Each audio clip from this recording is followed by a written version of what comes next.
신약성경 누가복음 13장 31절로부터 33절 말씀을 제가 봉독해 드리겠습니다. 곧 그때에 어떤 바리새인들이 나와서 이르되 나가서 여기를 떠나소서 헤롯이 당신을 죽이고자 하나이다. 이르시되 너희는 가서 저 여우에게 이르되 오늘과 내일은 내가 귀신을 쫓아내며 병을 고치다가 제3일에는 완전하여지리라 하라. 그러나 오늘과 내일과 모레는 내가 갈 길을 가야 하리니 선지자가 예루살렘 밖에서는 죽는 법이 없느니라. 아멘. 할렐루야. 예, 오늘 저는 이 누가복음 13장 31절부터 33절 말씀을 통하여 우리를 목적을 향하여 달려나가게 만드는 하나님의 계획과 하나님의 뜻이 도대체 어디에 있으며 우리는 어떻게 하면 목적을 향하여 달려갈 수 있는가라는 그러한 내용을 중심으로 해서 여러분들과 은혜를 나누고자 합니다. 지금 본문 말씀에 있는 것처럼 바리새인들이 예수님께 나와서 헤롯이 당신을 죽이고자 하니까 속히 여기를 떠나라 그렇게 말씀합니다. 이 말씀을 보면 바리새인들 중에 예수님을 옹호하고 예수님을 도와주려고 하는 무리가 있는 것처럼 그렇게 여겨질 수 있습니다. 물론 그럴 수도 있습니다. 그러나 또 다른 면으로 해석할 때는 헤롯이 바리새인들을 동원하여 예수님을 지금 있는 지역에서 몰아내고자 나가고자 하는 그런 의도가 있어서 바리새인들을 동원하여 헤롯이 당신을 죽이고자 하니까 속히 이곳을 나가라고 예수께서 있는 그 장소에서 나가기를 원하는 그런 계획이 있는 것 같습니다. 사실 이 헤롯은 유대 지역 가운데 갈릴리 지역에 로마 총독의 어떤 부름을 받아서 갈릴리 지역의 분봉왕으로서 그렇게 일을 하고 있었습니다. 헤롯은 유대인이 아니죠. 에돔 사람인데 이제 로마 정부에 의해서 그렇게 분봉왕으로 갈릴리 지역에 세움을 받았어요. 그러므로 지금 바리새인들이 헤롯이 당신을 죽이고자 하니까 여기서 나가라고 할 때 여기는 헤롯이 통치하는 그 지역임에 틀림이 없어요. 헤롯은 그 전에 선지자 중에 침례 요한이라는 선지자를 죽였잖아요. 그것을 침례 요한을 죽인 이유는 그의 동생 빌립이 있었는데 빌립의 아내 헤로디아를 자기가 취하기 위하여 불법을 행했던 그 사실이 있었는데 그것을 침례 요한이 꾸짖음으로 인하여 그렇게 하는 것이 옳지 않다고 이야기했던 것이죠. 그래서 그 일로 말미암아 기회를 잡아서 헤롯이 드디어 침례 요한을 죽이고 말았습니다. 그런데 침례 요한이 선지자라는 것을 분명히 알았기 때문에 그와 같은 선지자가 또 나타난 상황에, 즉 예수님이 가는 곳마다 어땠습니까? 기적이 나타나고 병이 고침받고 귀신이 도망가고 신비한 기적들이 나타났던 것이죠. 그러니 헤롯은 침례 요한을 죽였는데 또 침례 요한 버금가는 또는 침례 요한보다 더한 선지자와 같은 희한한 능력을 나타내는 예수라는 사람이 나타났으니까 당황할 수밖에 없었습니다. 누가복음 9장에 보면 분봉왕 헤롯이 이 모든 일을 듣고 심히 당황하니라고 그렇게 기록되어 있어요. 그러니까 분봉왕이 헤롯은 요한을 죽이고 났으니까 마음에 좀 안정이 됐고 걱정이 사라졌는데 예수라는 사람이 또 그렇게 나타나니까 마음에 심히 걱정이 더 되고 당황할 수밖에 없었습니다. 그리하여 바리새인들을 동원하여 예수 그리스도를 갈릴리 지역에서 쫓아내고자 하였습니다. 그 말에 예수께서는 32절에 보면 이르시되 너희는 가서 저 여우에게 이르되 오늘과 내일은 내가 귀신을 쫓아내며 병을 고치다가 제3일에는 완전하여지리라 하라. 그러나 오늘과 내일과 모레는 내가 갈 길을 가야 하리니 선지자가 예루살렘 밖에서는 죽는 법이 없느니라. 헤롯이 지금 예수님을 죽이려고 하는 그 장소는 지금 예루살렘이 아닙니다. 예루살렘 밖이죠. 갈릴리 지역이라는 것이죠. 헤롯이 아무리 예수 그리스도를 죽이려고 해도 예수님께서는 하시는 말씀이 저 여우 같은 것이 나를 아무리 죽이려고 할지라도 나는 오늘 내일은 귀신을 쫓아내고 병을 고치고 제3일 모레가 제3일이 되겠죠. 오늘 내일 모레 제3일에는 완전해지리라. 이것은 시간적인 개념의 오늘 내일 모레가 아닙니다.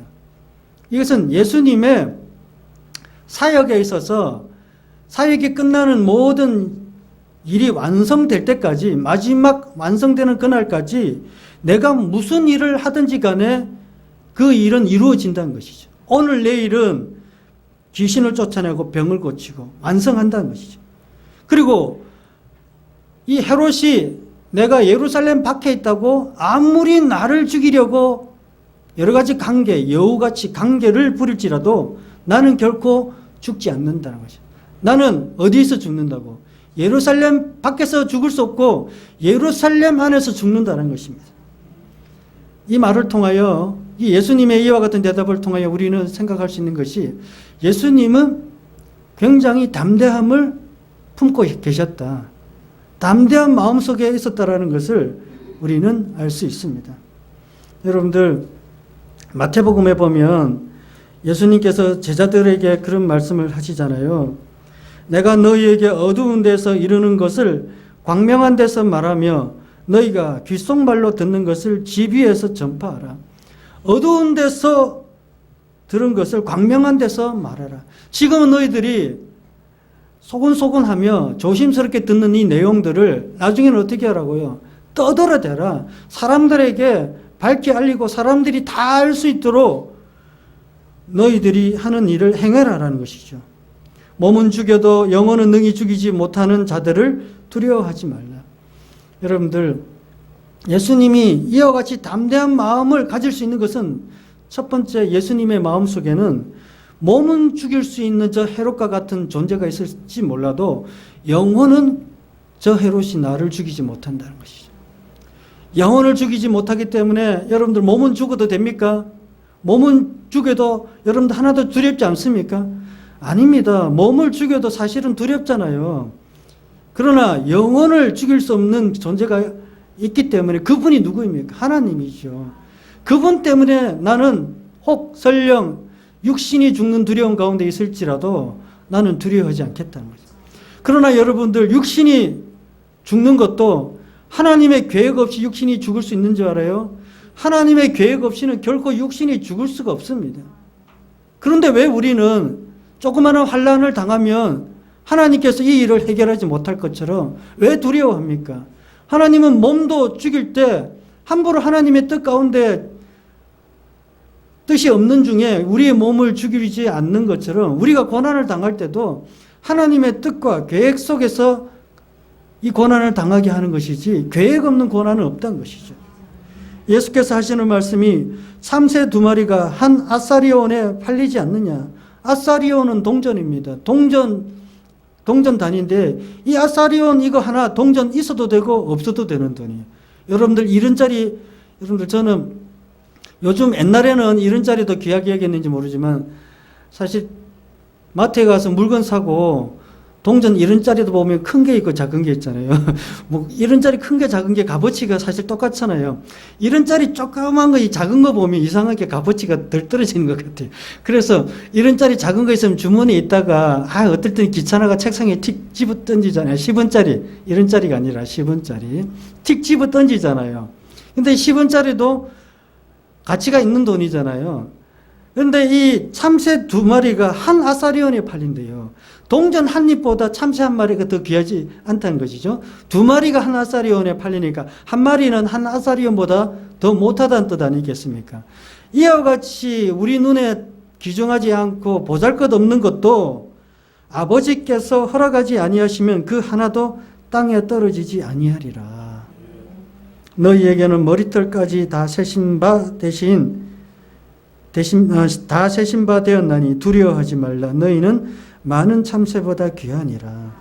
예수께서는 우리의 영혼을 주관하시고 우리의 육신의 목숨까지도 삶까지도 주관하시는 분이 아버지 하나님이라는 것을 분명히 알았기 때문에 예수께서는 헤롯이 그와 같은 관계를 부릴지라도 마음에 강하고 담대한 마음을 품고 있었습니다.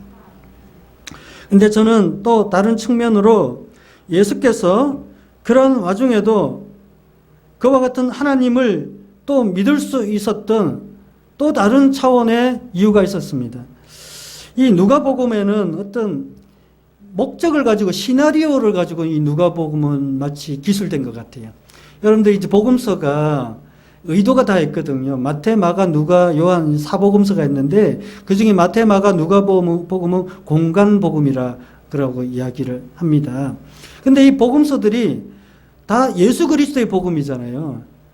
그럴 것 같으면 마태복음 하나만 있으면 되지 마가, 누가복음, 요한복음 이거는 왜 있어야 되냐 우리가 이런 의문을 가질 수 있습니다. 그러나 서로 다른 같은 목적을 가지고 기록된 복음서도 그 기록된 의도가 있고 목적이 다른 것이에요.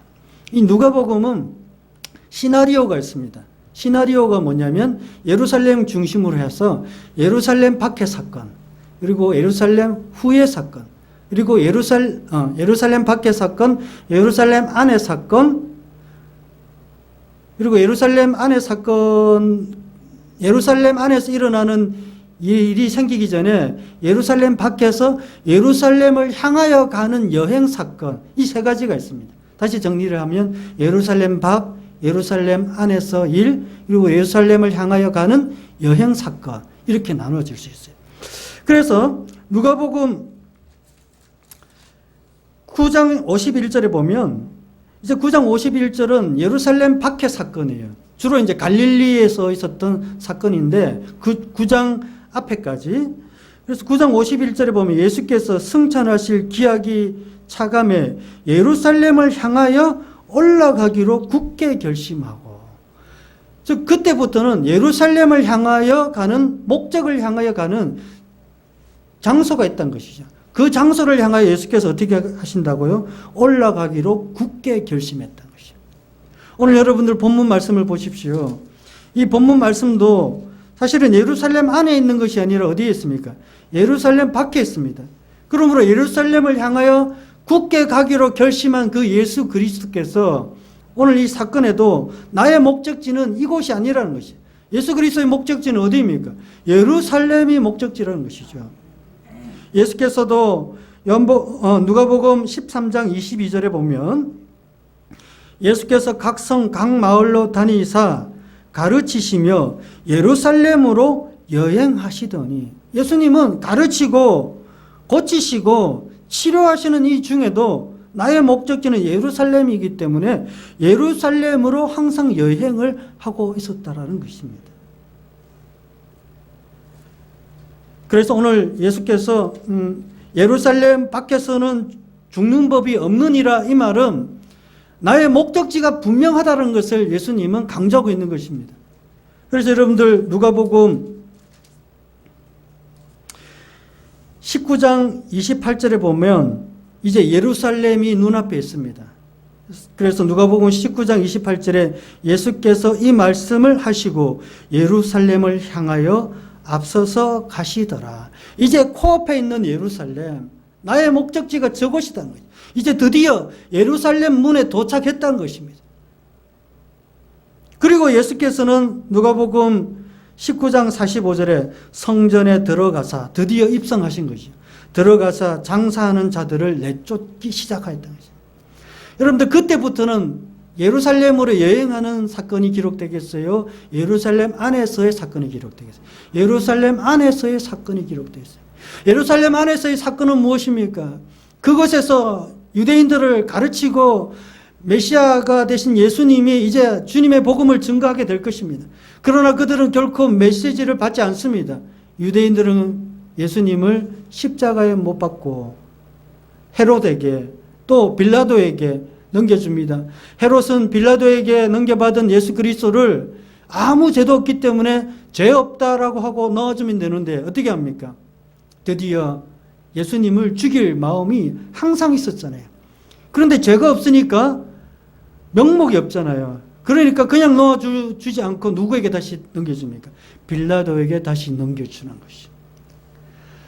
즉 헤롯이 빌라도에게 예수 그리스도를 넘겨주는 이 일조차도 하나님의 계획과 목적, 참새 2마리를 한 아사리온에 넘겨주시는 분이 하나님이라는 것이죠. 즉 예수님을 헤롯이 빌라도에게 넘겨주는 이 사건도 하나님의 계획과 목적이 없이는 안 된다는 것입니다. 즉 그 목적은 예루살렘에 있는 것이죠. 예루살렘을 향한 하나님의 뜻, 그 뜻이 성취될 때 네가 그 전에 아무리 나를 죽이려고 할지라도 나를 죽일 수 없다는 것이죠. 네가 아무리 여우같이 강제를 부릴지라도 내가 있는 그 목적지에 가야지만 하나님의 뜻과 계획이 성취될 수 있다는 것입니다. 오늘 우리 믿는 자들은 그냥 막연히 믿어서는 안 됩니다. 우리를 향한 참된 하나님의 계획과 목적이 장소가 어디냐. 물론 이것은 장소적인 개념이지만 꼭 장소로 국한되는 것은 아니잖아요. 하나님의 비밀한 뜻도 될 수 있고요. 또 영적인 것도 될 수 있고요. 정신적인 일도 될 수 있고 우리의 사역적인 일도 될 수 있잖아요. 또 그것이 우리의 물질도 될 수 있습니다. 그냥 목적도 없이 향방도 없이 무슨 생각을 가지고 물질을 가지고 정신세계를 가지고 사역을 한다는 것은 방향이 없는 싸움이라는 것입니다. 우리의 신앙생활은 예수님이 예루살렘을 향하는 그 목적이 있듯이 우리에게도 각자 있는 은사에 따라서 각자 있는 달란트에 따라서 목적과 비전이 있다는 것이죠. 그것을 위해서 교회를 세운 것 아니겠습니까? 교회가 그와 같은 목적을 가진 성도들이 모여있는 장소가 아닙니까? 그냥 예배만 드린다면 이것이 무슨 의미가 있어요? 그냥 예배만 드린다면 집에서 예배 드릴 수도 있겠죠. 그냥 예배만 드린다면 그냥 우리 가정에서 셀 예배 드려도 되겠죠. 그러나 교회가 한 가지 이와 같은 예수님이 예루살렘을 향하여 가는 목적이 있는 것처럼 우리도 예루살렘을 향하여 나아갈 수 있는 목적이 있어야 된다는 것입니다. 여러분들, 바울이 어땠습니까? 바울이 사도행전 20장에 모든 이제 1, 2, 3차 전도 여행을 마치고 예루살렘을 갈 때도 바울은 목적을 말했어요. 성령에 이끌려 성령이 각성해서 결박과 환난이 나를 기다린다 하나 내가 달려갈 길과 주 예수께 받은 사명 곧 하나님의 은혜의 복음을 증언하는 일을 마치려 하면은 나의 생명조차 조금 더 귀한 것을 여기지 아니하노라. 바울은요 전도 여행 중에도 항상 목적을 가졌어요. 나는 이방인의 사도로 부르심을 받았다는 것이죠. 그냥 목적 없이 가는 곳마다 무조건 복음 전하는 것이 아닙니다. 바울은 또 다른 사람이 복음을 전한 장소에는 갔습니까? 안 갔습니까? 안 갔습니다. 남의 터 위에 자신의 터를 세우지 않겠다는 것이 분명했습니다. 계획이 분명했고 의도가 분명했습니다. 그러면 여러분들도 그냥 막연히 신앙생활 하지 마시고요. 나는 아버지 어떻게 하기를 원하십니까? 현재 내가 이와 같은 영적인 고난과 또는 물질적인 환경적인 어려움을 당하는데 이 일 가운데 예루살렘을 향하여 가신 예수님처럼 나에게도 이 일들 가운데 분명한 목적과 비전을 주시옵소서. 사도 바울이 예루살렘을 향하여 달려갈 때도 결박과 환난이 기다리고 있었지만 목적과 비전을 향하여 간 것처럼 나도 그렇게 가기를 원합니다라고 여러분들이 기도하시면 분명히 하나님께서 너도 무엇을 향하여 가라고 말씀해 주지 않겠습니까? 바울이요 드디어 예루살렘을 향하여 갔습니다. 갔더니 유대인의 관계가 기다리고 있었어요. 사실 그 예루살렘을 향하여 가기 전에도 많은 이 사도 바울의 제자들이 하는 말이 예루살렘에서 유대인이 이같이 당신의 띠 임자를 결박하여 이방인의 손에 넘겨주리라고 하니까 당신 가지 마세요. 막 그렇게 말했습니다. 그때 바울이 뭐라고 했습니까? 나는 주 예수의 이름을 위하여 결박당할 뿐 아니라 예루살렘에서 죽을 것도 각오하였노라. 바울은요 계속 목적지를 말하고 있는 거예요. 예루살렘을 향하여 나는 가야 된다는 것입니다. 그런데 나머지 제자들은요 결박과 환난이라는 목적도 없이 그냥 내게 주신 환상이 이렇기 때문에 내게 주신 꿈이 이렇기 때문에 그 꿈을 제대로 해석했다면 목적과 향방 분명한 계획을 가지고 바울은 가시오. 우리는 당신을 응원하겠소. 이렇게 말해야 되는 것 아니겠습니까?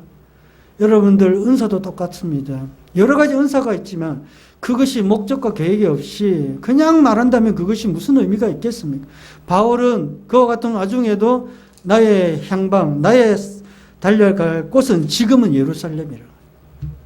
그래서 예루살렘에 들어갔더니 사실 아니나 다를까 결박과 환란이 기다리고 있었잖아요.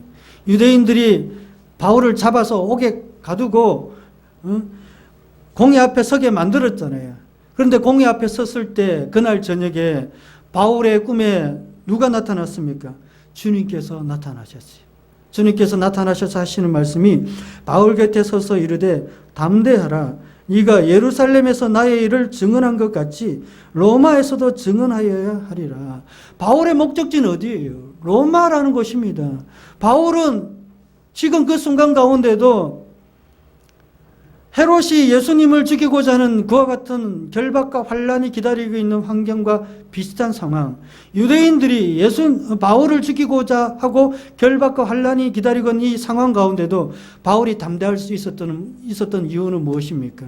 하나님이 나를 돌보시기 때문에 육은 죽이되 영을 죽이지 못하는 사람을 두려워하지 말라는 그것도 되겠지만 하나님이 나에게 최종적인 비전을 주셨으니 그 비전 때문에 나는 죽지 않는다는 것을 안다는 것이죠. 결박과 환란 가운데도 승리할 것을 믿었습니다.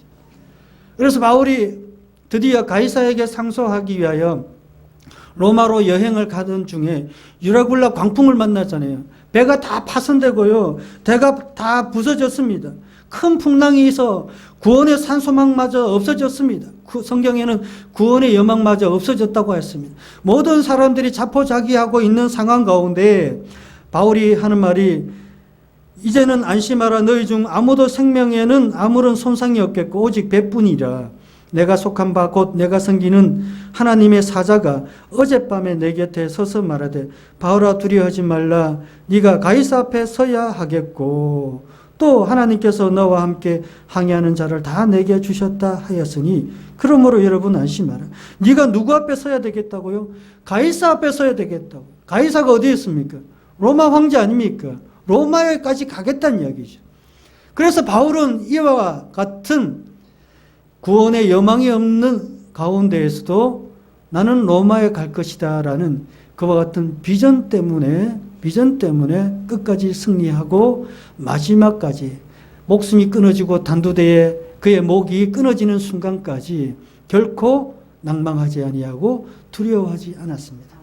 오늘 예수님께서 우리에게 하시고자 하는 말씀이 무엇입니까? 믿는 자들은 담대해야 된다는 것이죠. 누구를 믿으면서 예수님이 하나님을 믿은 것처럼 우리도 하나님을 육신도 죽이지 못하는 사람을 두려워하지 말고 더구나 영을 죽이지 못하는 사람을 두려워하지 말라는 것입니다. 우리의 육신과 우리의 환경이 처하는 이 어려움도 하나님의 손길이 있지 않고는 이와 같은 환경적인 어려움, 육신적인 죽음도 올 수 없다는 것이죠. 거기에 더하여서 예수님은 예루살렘을 향하여 가신 목적도 있고 바울도 로마를 향하여 목적이 분명했습니다. 우리도 이와 같은 목적으로 분명히 담대해진다면 우리는 결코 두려워하지 않습니다. 좌절하지 않습니다. 그런데 우리가 좌절하는 이유는 왜 그렇습니까? 여전히 목적이 없는 신앙생활을 하고 있기 때문인 것입니다. 저는 여러분들 이 교회가 여기에 세워졌을 때도 주님께서도 분명히 목적을 말씀하셨어요. 그리고 이 교회를 세울 때도 이 교회의 이름을 분명히 주셨습니다. 그와 같은 목적과 비전이 있기 때문에 교회의 이름을 안디옥이라고 주셨던 것이죠. 그것을 저는 믿습니다. 그러니 최종적인 목적지는 어디예요? 이 구원의 산소망이 여기에서 머무는 것이 아니라 바울이 로마까지 예수님이 예루살렘까지를 외친 것처럼 우리도 이 복음이 안디옥 교회가 세계 열방까지 뻗어나갔던 것처럼 우리도 그와 같은 목적과 비전을 가지고 있다는 것입니다. 그러므로 여러분들도 같은 비전과 목적을 공유했으니 이제는 두려워하지 마세요. 여러분들 결코 죽지 않습니다. 낭망되지 않습니다. 가난하지 않습니다. 질병으로 인하여 고통받지 않습니다. 그러므로 예수님의 그와 같은 철저한 복음으로 무장되어 목적을 분명히 가지는 신앙을 사신다면 오늘 여러분들도 이 말씀 안에서 분명히 성장하고 말씀 안에서 하나님의 뜻을 누릴 줄 믿습니다. 기도하겠습니다.